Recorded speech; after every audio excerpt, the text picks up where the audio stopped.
Hello gamers, Power Word Heal here, and today we have a Paladin deep dive for you. So this is going to be pretty similar to the other deep dives we've done on Druid and Priest. It's going to be the same format. We're going to look at leveling, and then like leveling talents, probably the other way around actually, leveling talents and then leveling. And then we'll look at endgame talents and kind of like what you're going to be doing at endgame for PvE healing.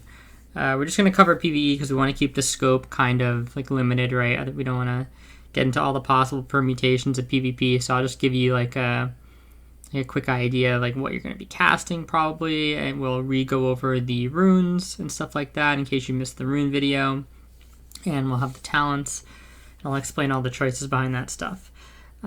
So we're pretty much good to go. The only thing I want to put a little disclaimer out there for is the Paladin leveling. Like I said in the other video, the Priest video, not really my forte. I've leveled a Paladin, more than a handful of times for sure, but it's just not a class that I have the most experience leveling, right? I have much more experience on the Priest.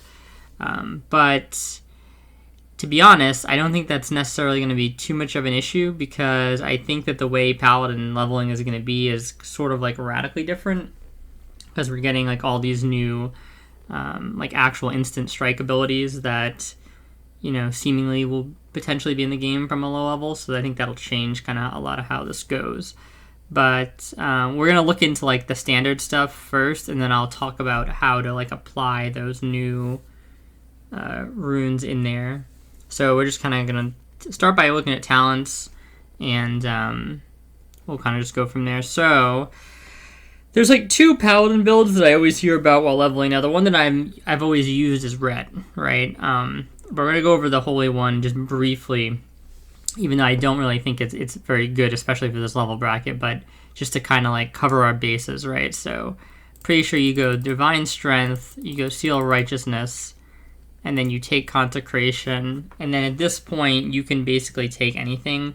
If you're going to 25, you might actually want to take like a redoubt. Or potentially this for your judgment and seal cost reduction. But the idea is basically that you're one hand with a shield and you're using improved seal of righteousness here.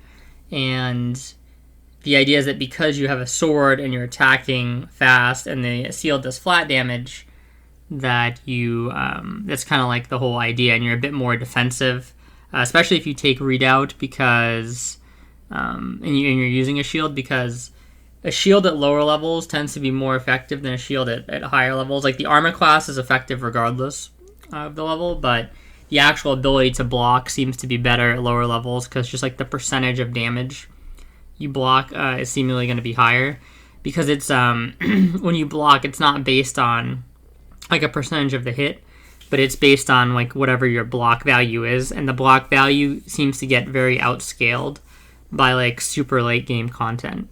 Right, so that's why like a warrior in Nax is probably not blocking a ton when he blocks like some huge hit from like a Nax boss or something like that. But you are probably blocking a decent percentage of that hit when you're just fighting a mob in the wilderness at like level 15 or something like that, right? So I definitely don't think this is necessarily awful or anything, but especially with the new strike skills that seemingly are going to be affecting like two hands more because they scale off weapon damage. I think that, and I'm not even sure, but Crusader Strike may, let's see, does it require two hand? I don't think it does. But yeah, I mean, it's just going to be more effective with a two-hand weapon, right? Because of the scaling on it. So yeah, I wouldn't really recommend this, but it's something you can keep in mind if you really like leveling with a sword and shield, right? Now, the one that we all know and love is the rep build. I've seen people take this or this. The thing is, you are going to be using your judgment and seals quite a bit, but this is just like a passive buff that you have on you all the time. So I'm not entirely sure which one is better. We can just take improved might for now. I mean, this is kind of nice if you're going to be doing any type of grouping as well, where other people might need the buff, right? Because it affects, like, it's beyond you. So that's always good. And then people take these, and they take Seal Command. and they put 2 points in Pursuit of Justice, and then you can just like start filling out this right here. Then you can put points in Conviction after, but you're already going to be 24 at this point, right? So it's basically done. And the reason why you take this stuff is because it's just like more supplemental damage. Now the interesting thing is that I've heard as a rumor that we're getting Crusader Strike here at level 2. Now if that is the case, that's very interesting, because what that means is that some of this stuff right here may not be as important, because typically the reason why you're using Seal of the Crusader, and I'm going to talk about this in a second in terms of the rotation, is to like buff the damage on your other abilities. But if you're already doing so much damage where you know, you're not really buffing it like that much when you're using this, right? And if you're already taking a large percentage of the mob's HP, like just using your instant spells or whatever, or instant attacks, then it may not be worth actually investing points into this, and you maybe just put it into deflection instead if you're not really using this that often, because you know you have to actually judge this as well, right? And I'm going to get into like the rotation on that. So we pretty much have the talent tree here. Like I said, the only thing I'm a little wishy-washy about is this for now, and then depending on how good the strikes are and how quickly you kill, you may be able to put some points in deflection instead of these.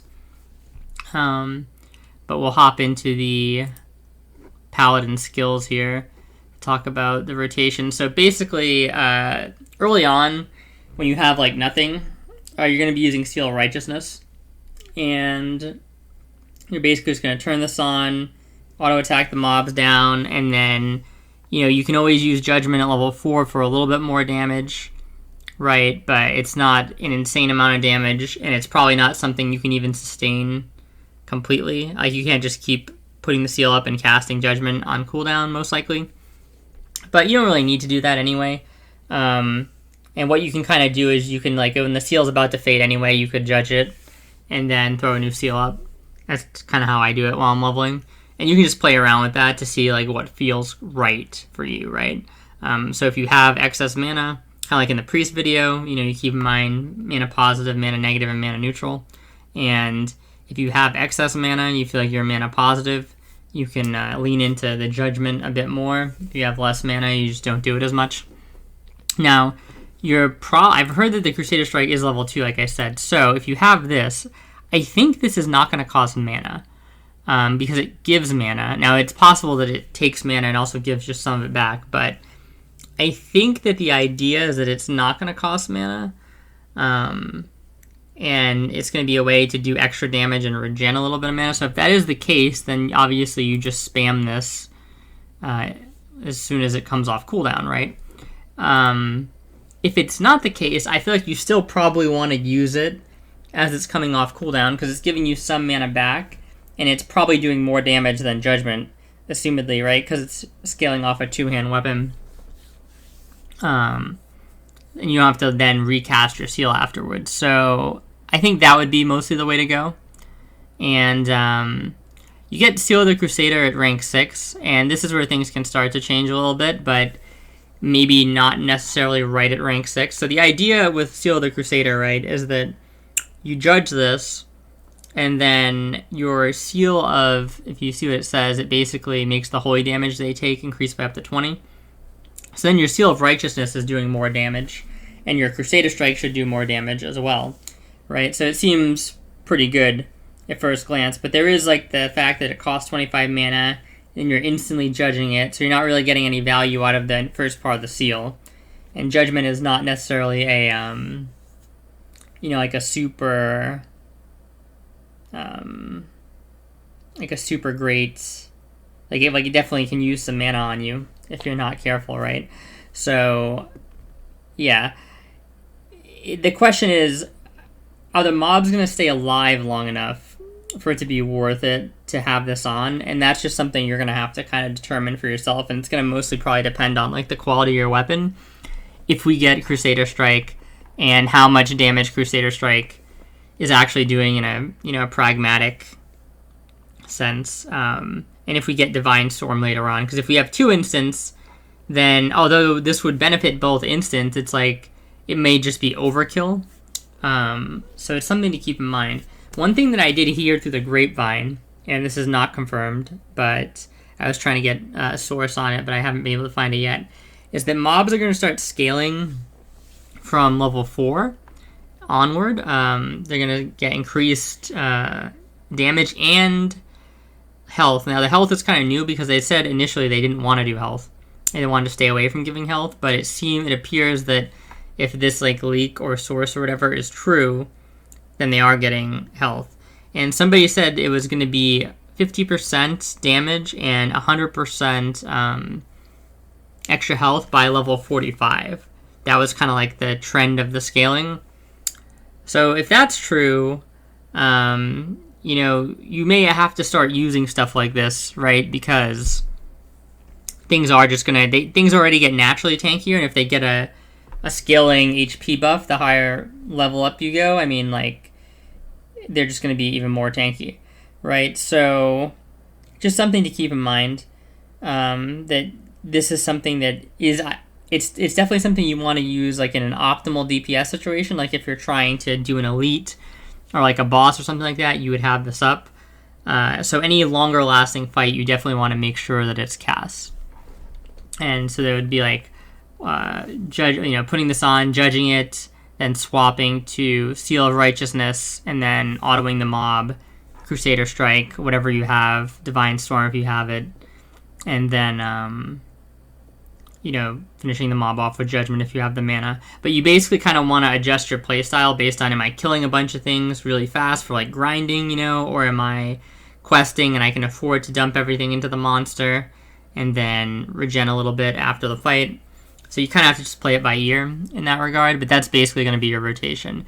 And then when you hit level 20, you get Seal of Command. Now, Seal of Command, I'm pretty sure is still going to be the best seal for you to use.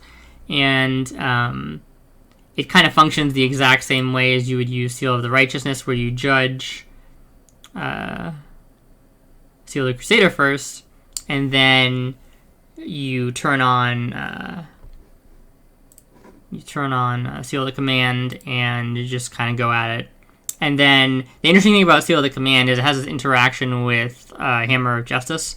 So if you actually stun the target and then you judge the seal, as you notice here, it does double damage, basically, looks like, yeah. Which is really good. So, but it does cost like a burst of mana, right? But this can be helpful to stop fleeing monsters and stuff like that, right? So again, just like use this at your own will, so to speak. Like you have to kind of think about when you want to use it. But I think again, just goes back to that mana positive, mana negative thing, where if you find yourself dipping too low in mana, then you don't use these things as much, and you go back to just your normal rotation of tossing up the seal and Crusader striking. And as your mana comes back, then you can start reincorporating some of these combo abilities back in. And the other thing we have is Exorcism rank 1. If you get the glyph, is now going to be usable on any target, and it has 100% crit against undead and demons. So against undead and demons, if you have this glyph, it's going to be insane. So I'm thinking like Darkshire stuff, potentially, early on. But if you don't have the glyph, I'm not entirely sure like how mana efficient this is going to be. I mean, we can look at it. It costs 85 mana, does 102 damage, right? Versus like the seal combination, Seal of Righteousness costs 60 mana, and then the Judgment is 58, and then the actual Judgment itself is 6% of base mana. So we don't really know how much the mana the Judgment is actually going to be.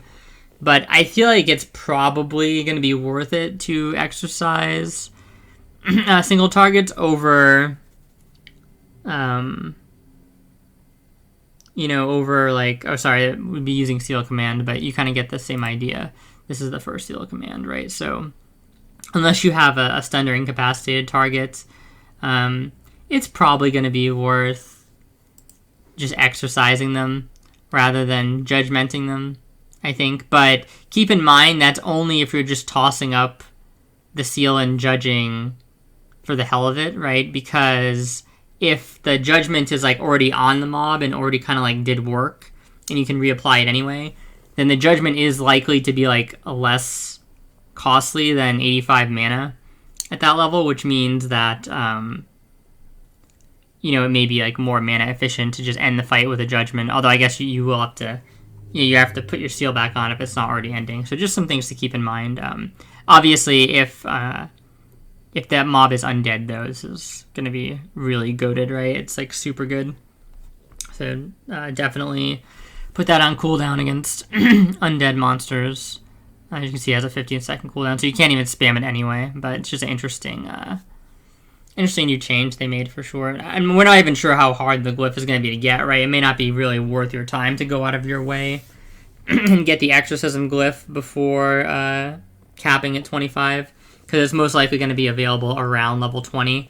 I assume you don't get the glyphs like way before you get the spell, right? As like, it wouldn't really matter, but it'd just be kind of a weird thing. So this may not be like a top priority getting this glyph unless you're going to be grinding undead or something like that. But just wanted to make you guys aware of that change, because it could be interesting, especially against the undead. And that is basically how you're going to be leveling. Like I said, we don't know what we're going to get exactly, but it seems like, I think they already confirmed the Crusader Strike at level 2. I think I heard that in some interview. Don't quote me on it, though. But I think you're going to get this early.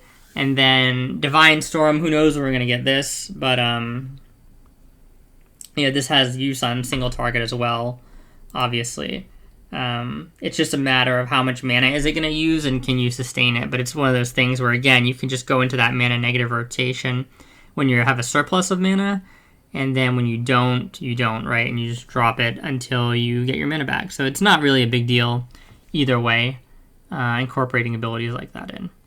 So that is pretty much the leveling on the Paladin. And now we are going to talk about the Endgame. So we're going to reset this, and there's really only one build that I prefer for Endgame. So, but first I'm going to talk about if you have to go the other one. So let's say you need kings or whatever, like your raid needs kings. I would just do something like this, and then you can literally take anything here. It doesn't matter. Like, if you're gonna be purely healing, you don't care about anything else, maybe this, right, and get kings, and then now you're pretty boned. I guess you would just take the intellect here. Or you could do something like this. Like, you definitely want this as like mandatory, and this is probably just better than anything else you're gonna get in the first row. For just like being a healer, right? Like, obviously Redoubt is really good for certain other things, but I think that the mindset I'm going into this with is that you can probably respec very easily. That seems to be what they want you to do. So if that's the case, you don't necessarily need to go out of your way and take stuff like Redoubt over this, so you don't have to respec in the open world. But you could take it instead of this. This is not like the greatest talent ever, right? And then if you needed a hit just to like farm stuff, you could take this, because this isn't really super useful. And then I think you basically, depending on what you're going to do outside of healing, you kind of know if you put points in this or if you put points in this, right? And this would just be to get kings, because that's the only thing you're trying to do here. And like I said, you would just fill out the intellect here. Or you could pretty much take almost anything else, because even the 10 intellect is not doing a lot for you. It's probably going to give you, like, realistically, like 3 or 4 int, right? So that's not going to be the end of the world in most cases. So yeah, but the good build, if you don't have to be a king slave, which hopefully you won't, is this, essentially. So this is just for the mana. Nothing else good in this tree, this, like, row, right? So even though you're probably not tanking a mob while you're healing, if you do have to tank a mob while you're healing, this helps. So that's always good. And then Healing Light, just more throughput. Improve land hands, no reason not to take it. And that is the only way you can unlock this row. You can only put 1 point in it, so I put a point into Illumination. And I'm going to do a little bit of some quick math here. to show you why I take Illumination over Blessing of Wisdom. So if we look at Blessing of Wisdom, right, we are... It's level 2, I know that, okay, yeah. So 15 mana per 5 seconds, okay. So we got the calculator, we got 15, and then we're multiplying it by 10%, right? So 0.10, so 1.5. So we have 1.5 mana per 5, essentially, that we're gaining from our wisdom, from putting the 1 point in here. Now, if we divide 60 by 5, we get 12, right? So that means there's 12 ticks in the... you have 12 ticks of this, basically. So you just do 12 times 1.5, you're going to get 18, right? Yeah. And then... so that you can basically think of this as like 18 mana a minute, okay? So we're going to put this in the quick maths section here. Mana minutes. Okay. And then we're gonna reset this. Where's the clear? Okay. And we're gonna look at what this could potentially give us. Okay, so we're gonna assume that we're mostly using Flash of Light with this, right? And so Flash of Light is a 1.5 second cast time, and we're trying to do this in minutes, right? So we have 60 minutes divided by 1.5. That's going to be like 40, right? Yeah. Okay, so 40, and then... so that's 40 casts. Now, we're probably not actually casting 40 times at level 25 in BFD a minute. I'm just going to put that out there. So this is maybe a little bit skewed. Like, let's drop the number to 30, right? Just to just for arbitrary sake, right? So 30 casts a minute, and yeah, so now we have to talk about crit, right? Because this only activates on crit. So how much crit are we going to have? Good question. So we have base 5% crit, and we have no way to augment crit from the tree. It's not like Priest or anything like that. Paladin does have crit, but it's down here. So we don't have access to any of that. It does not appear that any of the items that I've seen so far, even the items in the raid, don't really seem to give crit. However, there's a lot of raid loot that we do not currently have access to.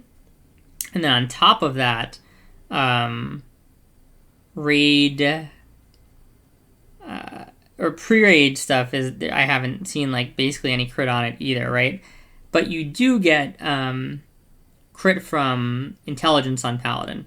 And I believe that Paladin is actually one of the better classes. Like, I believe it's better than Mage and Warlock in terms of spell crit from intelligence. I think it's like you actually get 1% crit per 40 int on Paladin as opposed to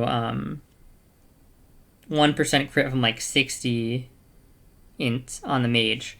So that kind of helps us a little bit because we'd have to like really put our gear in to get stat values, but when I was doing the Priest and the Druid, or I think it was only the Priest I've done so far, the Priest Prebus, I ended up having like, I think it was like 130 some int, and that's not even going full bore into int, because, you know, Priest, you kind of want the Spirit there too, and you're not going to want the Spirit as much on Paladin.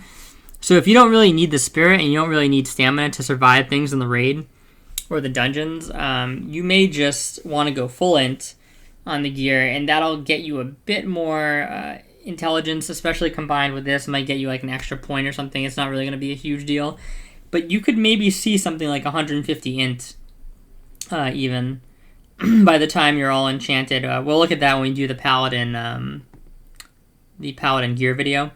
So if you have 150 int, that is close to 4% crit, right?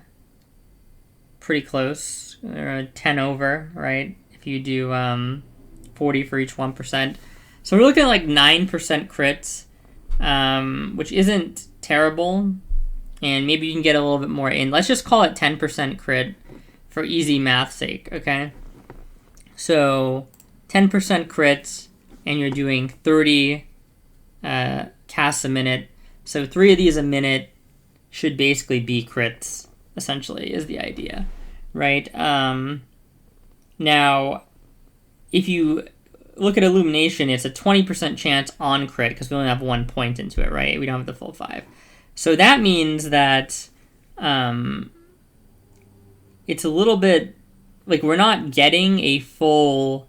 We don't have the odds that we're going to get like 1 Illumination proc a minute are not good, right? We're below the average for that because we're only getting 3 crits a minute, and it's 1 out of 5 is what our odds here. However, what we can do is we just think of it over a 2-minute span, okay? So over a 2-minute span, our odds are 1 out of 6, right? That we're going to get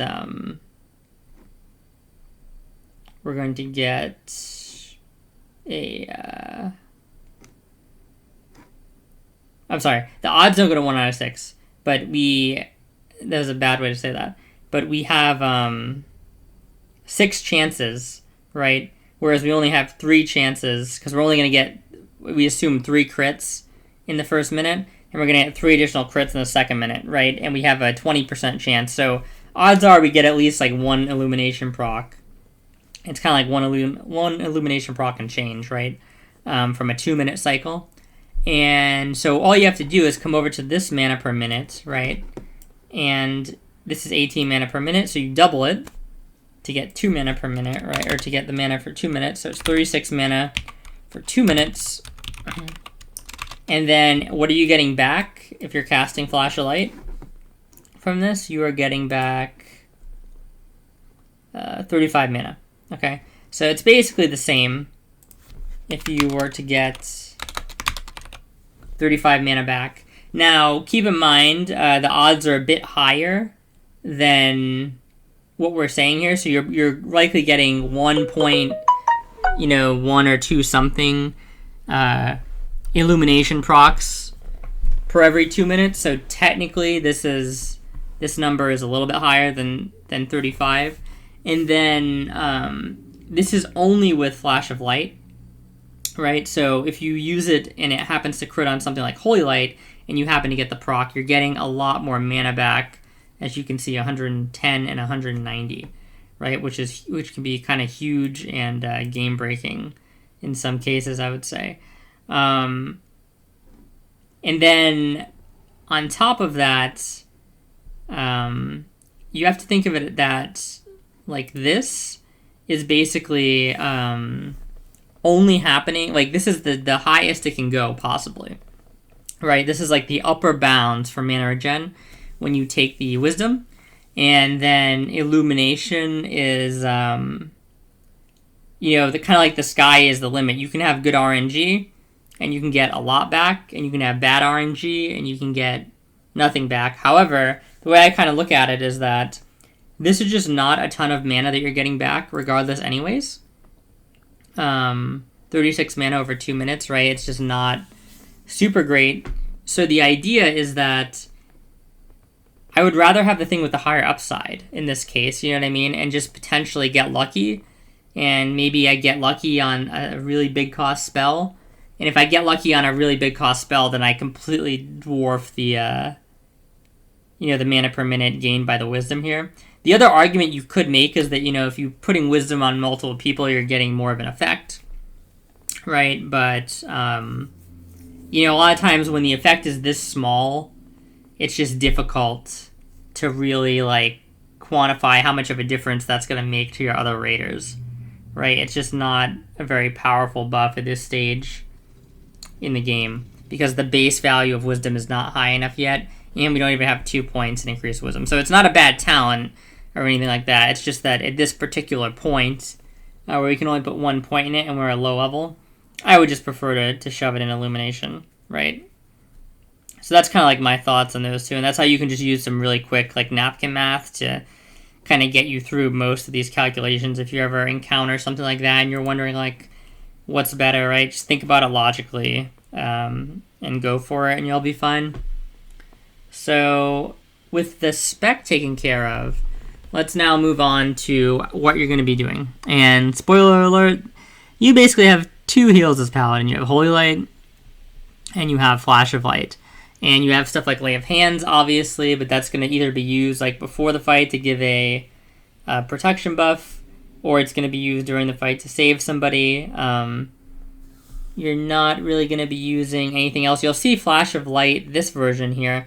This says heal over time. Now, I think that at one point they may have considered doing something with like Flash of Light as a hot, but I don't think that they actually ever like went through with it. And I think this is just data mine garbage that has kind of like come through. Maybe this will be there in a later date, but I'm not counting on it. I don't see it as being in the game right now because we have no runes for it, and I think that they basically said that these are the runes we're getting for Phase 1, right? So I have no idea like why that's in there. I believe that they said like Rogue had cheat death in the data mine stuff, and not to expect that, so it could easily just be a situation like that. But yeah, we've got Holy Light here and Flashlight. Now, this Holy Light the thing is, it's very low, both of the initial ones, right? Very low amount of healing for a very high cast speed. And if you look at this one in particular, right? So 81 to 96, 60 mana, 2.5 second cast. And then you look at Flashlight, right? Where is it? Okay.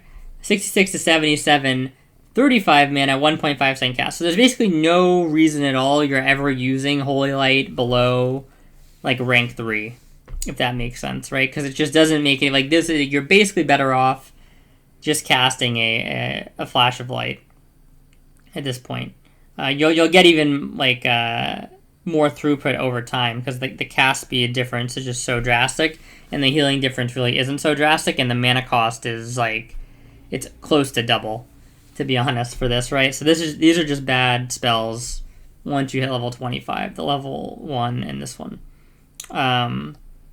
And how I would break down the dynamic between Holy Light and Flash of Light is you want to kind of step away from anything you've thought of in terms of quick flash heals being mana inefficient from Shaman and Priest, because it's actually completely the opposite here, and it's a bit unintuitive.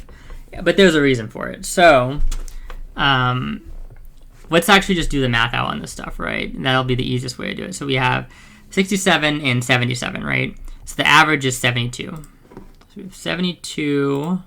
Oops, that is not correct. So we have 72. Now, all you have to do is divide 72 by the mana, right? Which is 35. And we get the mana per... So that's how much like healing you're doing per point of mana. Now, actually, though, we should go into here and see this is 12% on both Flash and Holy. So we should actually redo this calculation. So it's 72 is the average times 0.12. Okay, so it's basically going to be like 80.5, right? And then we're going to divide that by 35. So we get 2.3. Okay, so I'll put that in the sheet. I'll just kind of, right? And then 2.3. Okay. And then we're going to do the Holy Light. So I do the max one because this one is like 6 levels below, and this one's 2 levels above. So this is the closer level one, right? So we'll do 322 and then 368.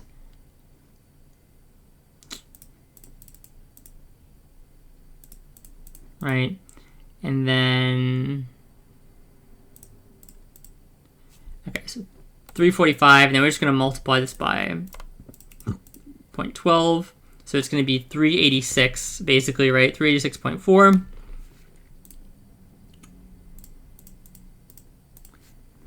And then we're going to divide this by 190, I believe, yeah. And we get 2.033. So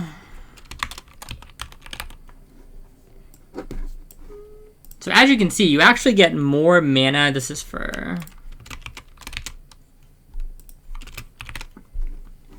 you actually get more mana or more healing per mana from the quicker spell here. And that's a bit confusing, right? Because the idea normally is, hey, if you're going to, have the advantage of it casting quicker, it's going to typically do less and be less mana efficient. And, that usually is the case for priests and stuff. However, it's because the spells are intended to function in different ways, right? So for priest, I think the idea is the game wants you to be using, or the developers want you to be using your slower cast heals mostly, okay? And the idea is that when you do have to use Flash of Light, it's for an emergency, and therefore it needs to actually do significant healing. So the thing about Flash of Light is that it's going to have a higher,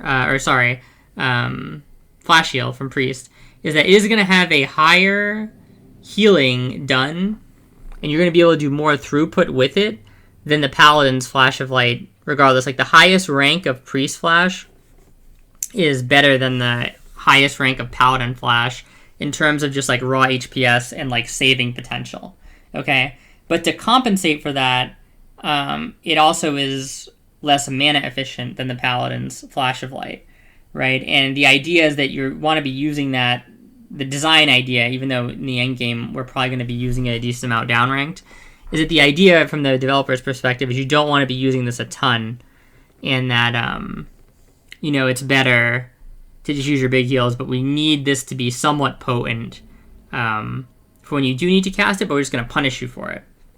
Whereas with the Paladin, it's almost like the opposite, where what they want is your HPS is going to be lower normally, is kind of like the idea. Because they want you to be spamming Flash of Light, and that to be like your sort of bread and butter heal. And the idea is that this is a heal where it's going to replace the chip damage that gets done. That's why Paladins are so often seen as like tank healers, and why I say they're better tank healers than priests, because they can consistently put heals on a tank all the time, not really have to worry about the mana cost because their heal is really mana efficient. Then on top of that, illumination is also amazing, right? So they're just like mana batteries that can just spam the tank. Plus, they're spamming it with a lower cost than normal heal, which means that sometimes the heal is going to crit, and when it does crit, you actually get more use of that extra healing on a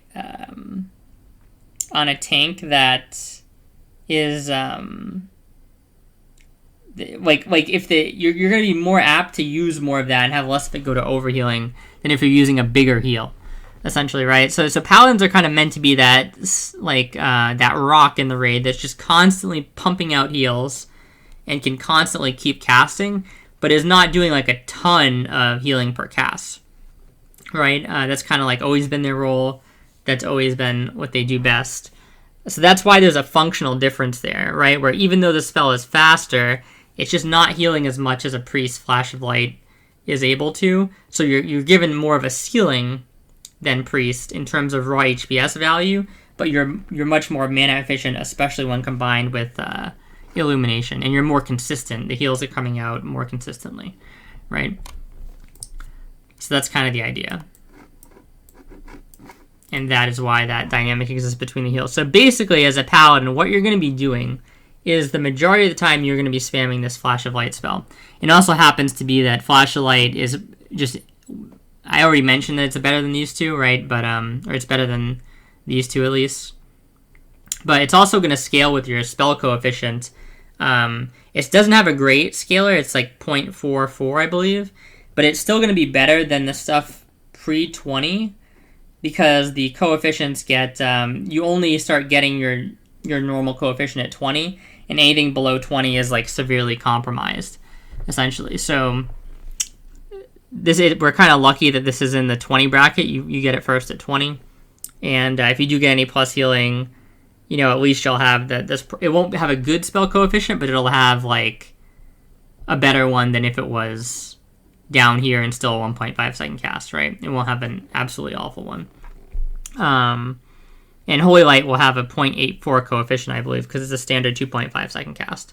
So that's just a little bit about coefficients. And what coefficients do, if you're not familiar with them, is basically it's how Blizzard allows the game to like dynamically decide what spell gets what amount of your plus healing or plus damage, right? So that it's basically like if you have 300 plus healing, not all your spells have to get 300 plus healing. That's how they can balance the spells, because they put them through the coefficient. It's just a multiplier. So if the coefficient's 100%, you get 100% of the plus healing.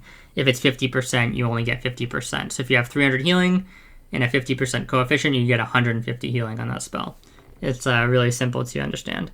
So yeah, and those kick in at level 20. Before that, the coefficients are just like really messy and bad, because the Blizzard doesn't want you using like super low level spells and stacking a ton of like plus healing on them is essentially the problem. So that's what's going on there. What was I gonna say? So we're moving on to yeah. So basically, what you're gonna be doing in raid is you are just gonna be spamming Flash of Light mostly. And then when you need more HPS or you need to catch up on somebody, that's when you break out Holy Light. Because the idea is like, it's literally the opposite of Priest, right? Where like you're doing consistent, good, smaller amounts of healing. And then when you need to like break the fire alarm button to, because you just need more throughput, you can switch to Holy Light, but this will you, right? So you have to use it sparingly. And, be cognizant of that, but it's kind of like the opposite of Priest, where you're normally doing like the big, longer HPS heals, right? But then if you need to suddenly be able to heal quickly and still do a lot of HPS, you can do that as Priest, right? So I would say Priest is like the more flexible class, but that's always been the case. Paladin's role is to kind of like be that rock, like I was saying, that dependable, always healing for this amount, and then you have the capacity for in short spurts to just turn on Holy Light and send some huge ass heals out there. One thing that I will say, and this is more a thing I'd say at 60, whereas I don't think you're going to want to be leaning a ton into Holy Light in the lower levels, because you just don't have the mana regen to support it, either through MP5 or your Illumination talent being fully stacked. But I think a lot of raiding Paladins at the max level overlook Holy Light, because Paladin is just seen as like a spam Flash of Light type of class. And although you are using a lot of Flash of Light, a lot of cases in the higher levels, you just have so much excess mana that to not weave in Holy Lights where in situations where you would need more HPS is just a mistake, in my opinion. Like I see sometimes in raids, things have gone to shit and the Paladin has plenty of mana and they're just sitting there spamming Flash of Light. And that's not really the correct play in those situations. Like, you should actually be actively looking for situations where, you know, you need more HPS, and that's where you kind of toss in the Holy Lights, right? Because otherwise, at least when you're max level, you will be ending fights, like, you know, full mana, which is kind of like, or sometimes close to full mana, which is not a good thing, unless you're doing, like, speed running or something, right? Then it's kind of a completely different ballgame, but if you're just doing something where you're going to be able to drink back up after the boss, there's no sense in not using your mana bar, right? And I think that's the case that most people are going to be in coming into this version of the game. However, like I said, I don't think you're going to be able to spam this as liberally, because you just don't have the mana regen or the talents to support it right now. So even if it's looking like things are getting a bit dicey, I would be careful just dumping a bunch of Holy Lights out. You probably just want to trust in your other healer, trust in your priest, trust in your druid, let their hots tick people up and stuff like that, because if you just start spamming the shit out of these, it's not going to go super well, and you're going to be really fast. So just something to keep in mind there. But that's basically going to be like the dynamic of kind of like how you're going to be healing, right? And then we're going to cover the new stuff that they added really quick. So we're going to go back here, and I think this is the beacon. Yeah, okay. This is the beacon. We're going to get to that last. So this, I think for this tier, you're just going to take Horn of Lordaeron, and you're just going to use this whenever people ask you to. Like, I don't know the math on, you know, what's better, this or Kings, or Might, sorry, for whatever situation, but I think this is probably going to be the thing you're going to take, because the other ones just aren't really healing talents, right? And then, in this, you know, you could take a couple of things, but you're probably going to take Divine Sack. They nerfed this so it doesn't work with, wow. Lol. Little gassy. But yeah, they nerfed this so it doesn't work with my push to talk keeps doing that. So yeah, they nerfed it so it doesn't work with Divine Shield or Blessing of Protection. But I think you could still lip and have the damage be removed. But yeah, I'm not sure about that. So I think that the effectiveness of this, unfortunately, has gone down quite significantly. However, it's still potentially useful if somebody in the party is like taking a disproportionate amount of damage. Like, I'd say that now the only issue is like if the whole party is kind of taking the same amount of damage, it's a little bit weird. But the Paladin may be able to heal themselves through that type of damage, and they're never going to technically die because it breaks at 20%. But the only problem with it breaking at 20 that you have to look out for is that if you are taking massive AoE and then like you suddenly hit the 20% threshold, like yeah, you stop taking damage from the Divine Sacrifice spell, but you're still taking the AoE damage, right, that everybody else is. So it can be a little bit sketchy in that regard, and it's just something to kind of like look out for, I would say, right? So just something to keep in mind there. And then you could take this as well if you really don't think you're gonna have use for this, depending on the fight, if it has sleep or fear effects. And then you could also take Rebuke here if you need to interrupt spell casting or anything of the sort. So it could just be kind of like play by ear sort of thing and depend on what you need, right?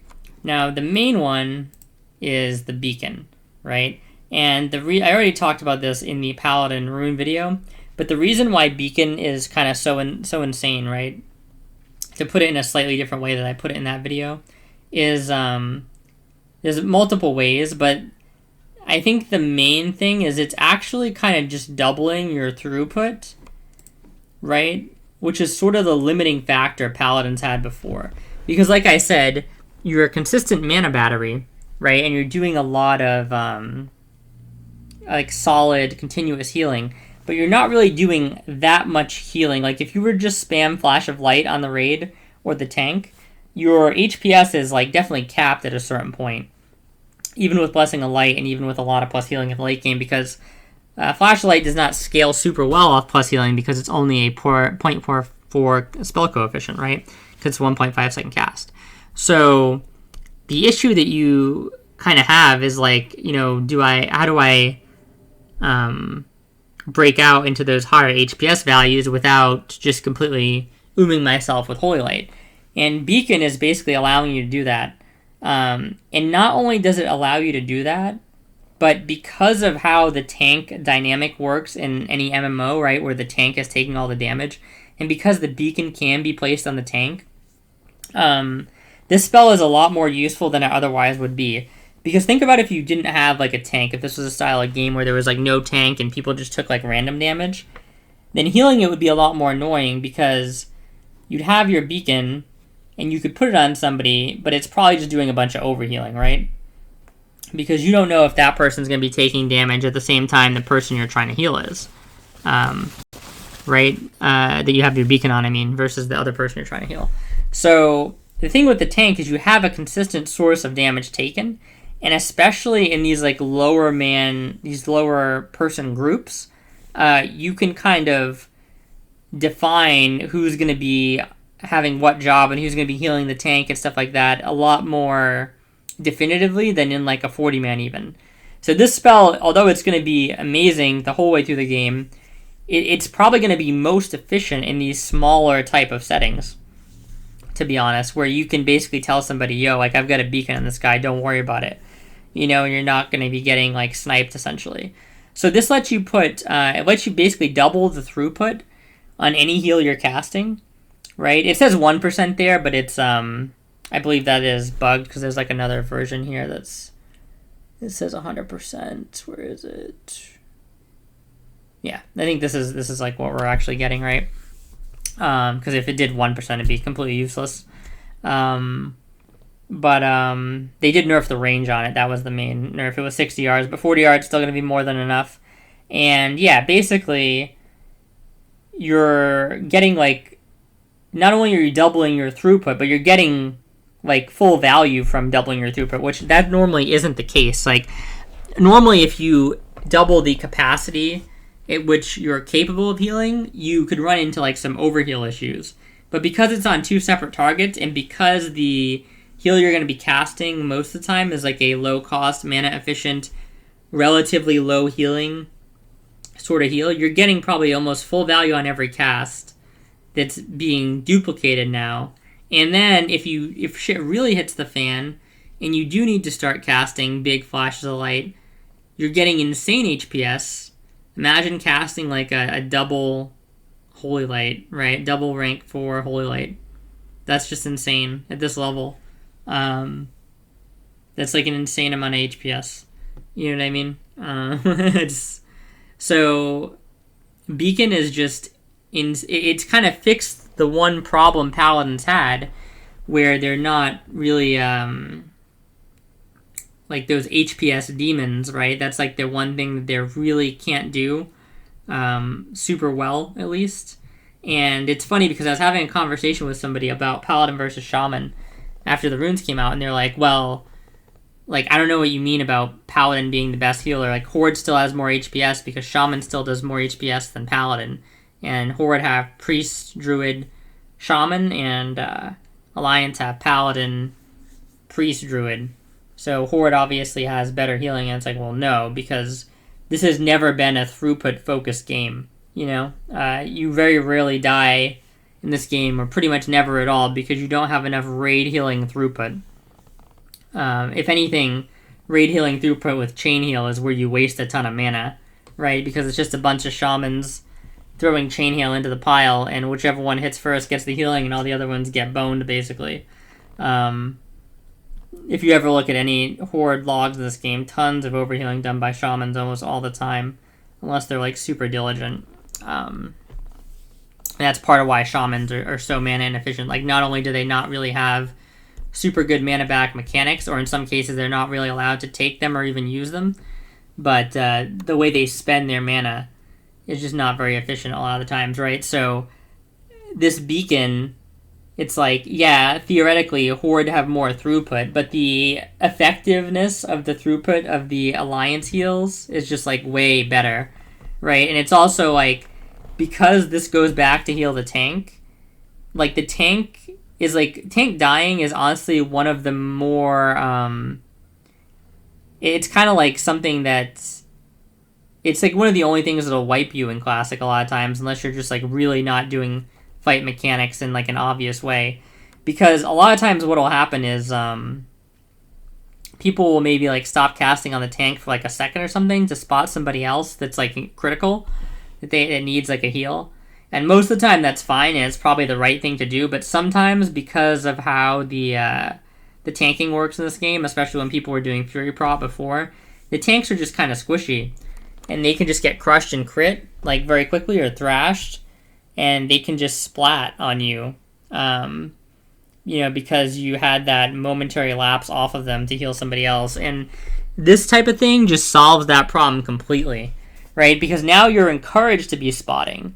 So not only are you healing the tanks automatically, right? You're doubling your throughput. So you're healing the tanks, you're doubling your throughput. And in the way you're doubling your throughput is specifically targeted with a 1.5 second cast spell. That is insane. Anybody talking about how amazing chain heal is just doesn't understand the difference, right? In you being able to literally pick your target, cancel your cast if needed, cast on somebody else, all while your tank is like, you're still getting heals, right? It's like an unparalleled amount. You're not really going to have to be canceling your cast because you have a 1.5 second cast, right? So just how efficient you're going to be able to be as a paladin is going to be mind-boggling. And if the tank is getting overhealed from the beacon, it's not at a loss, right? It's not, you just didn't have it before. So it's not like you're actually losing any effectiveness. You know what I mean? it's not costing you any extra mana aside from the initial put up cost. Now, if you look at the initial cast cost, it is kind of steep. However, this lasts a minute, and the idea is that you're not going to be swapping this around willy-nilly. So you're going to put it on somebody, and you're going to keep it on them, and you're going to want to have that forethought of who you want it to be on. And sometimes you may need to swap it, but you're obviously going to try and avoid swapping it, and that's going to be like the way you're going to get the most out of it. And as long as you do that, you're going to get a ton out of this. Because like I said, doubling throughput, it just makes the raid so much easier and more intuitive, because you're not bouncing back and forth like, oh, I got to spot heal this guy, oh, I got to get back to my tank. It's like, no, you only have to focus on the whack-a-mole spot healing. It makes the game so easy to play. I mean, not that it wasn't easy before, but it's just going to make it even easier. It's going to just prevent more mistakes, because the tank is constantly getting healed. Imagine a tank with like a beacon on him and hots, right? Some of these druid hots like Life Bloom and stuff like that. Or in the case of maybe you have multiple beacons on a tank with hots, if it's only like a one tank fight or something. Like, there's just no way he dies. You know what I mean? There's no way. So it's just going to be way easier to heal on Alliance. Especially even as the other classes, they're going to be freed up by knowing the Paladin mostly has the tanks on lock. I mean, you're probably going to want like a Priest on the tank for their buff they give, the armor buff, right? And you may have some Druid Hots and stuff, but you're going to be able to do a lot of work with just Paladins having Beacon on the tank, and it's going to be really, really effective. And it's going to be, I think, more effective as the game goes on, right? And like the class just becomes better overall. But the beacon itself is going to be really good even at low levels, like I was saying, because it's just easier to coordinate things. So it's still going to be great at level 25. And yeah, I think in this way, Paladin, that's pretty much the whole video. But I would just want to say that I think Paladin is it's definitely in the running for best healer in SOD. Like, Priest will always be more flexible, okay? And Priest is probably going to have higher HPS numbers, okay? But just because it's more flexible and it has higher HPS numbers doesn't mean that what the Paladin is actually doing isn't incredible, because the Paladin is basically freeing up the Priest in this situation to kind of be able to just let it rip and really do a ton of healing, right? And not having to worry about the tanks or anything they might have done before. So yeah, Paladin is really, really good. And it's going to be super strong in SOD. And if you're looking for, especially if you're looking for like a healer to just kind of get into the healing of the game, Paladin's really nice because it's very intuitive. You're going to be putting the beacon on the tank and clicking on the low health person, and it's going to be really simple. And there's a lot of just touching on one more thing. You guys can, if you get all the information you need, feel free to leave. But touching on like one more thing is people very much underestimate how much something being easier to execute like means for it kind of being better overall. And I feel like typically the bar for something being like hard to execute has to be like, it can't really be that high for it to be consistently good in a lot of cases. Like if you have something that's like really hard to execute, or even like reasonably hard to execute, it's just going to be less effective than the easier to execute thing in a lot of cases, right? There has to be like a huge disparity in what the harder ability to execute thing is allowing you to do in order for it to be better than any other situation. So just the ease of being able to toss the beacon on and heal whoever you want and not have to worry about the tank, that is going to be, it's going to free up so much mental energy for like everything else, for healing other raid members, for dealing with fight mechanics. It makes things so much easier. Like, this game was not hard. I'm not trying to say this game was super hard or anything, right? Clearly it's not. I mean, I've played retail for a bunch of years. I know retail is like way harder than this game, but it doesn't matter even if retail is harder. Making something easier in any game is just going to help everybody. And yeah, it may help the better players less than like the noob players, but on average, it's just going to be way easier to perform as this class and be effective on it than it's going to be to perform as the shaman in the on the horde side of things, right? And that's going to mean that it's just going to be like, because it's easier to perform, you're gonna have a lot smoother raids essentially. That's basically going to be the bottom line. So yeah, that's basically my thoughts on Paladin. Really excited for it. I'm going to have some Paladins. I think it's going to be super powerful. I cannot wait to see if we get other stuff, but even just having Beacon is insane. And yeah, definitely in contention for best healer, depending on how you define best healer, for sure. So if you're interested in playing Paladin, definitely the time to give it a try. It's probably the best it's going to ever be in Classic, or has ever been. Thank you guys for watching. I really appreciate all the support lately. Thank you for all the likes, the people subscribing. You guys have also left a ton of comments, which I love. I love replying to your comments and any questions you might have.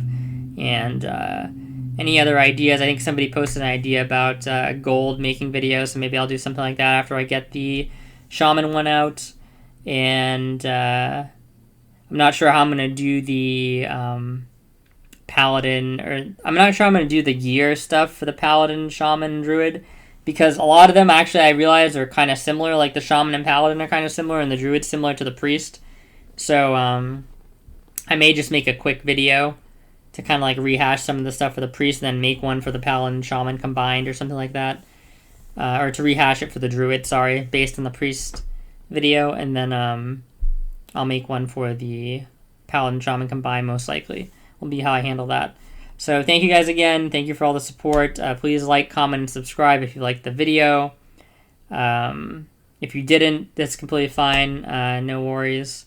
But yeah, if you did, all that stuff helps. And thank you again. And only 2 days left, guys. So I'm super excited, and we'll talk to you guys soon. Thank you again, and see ya.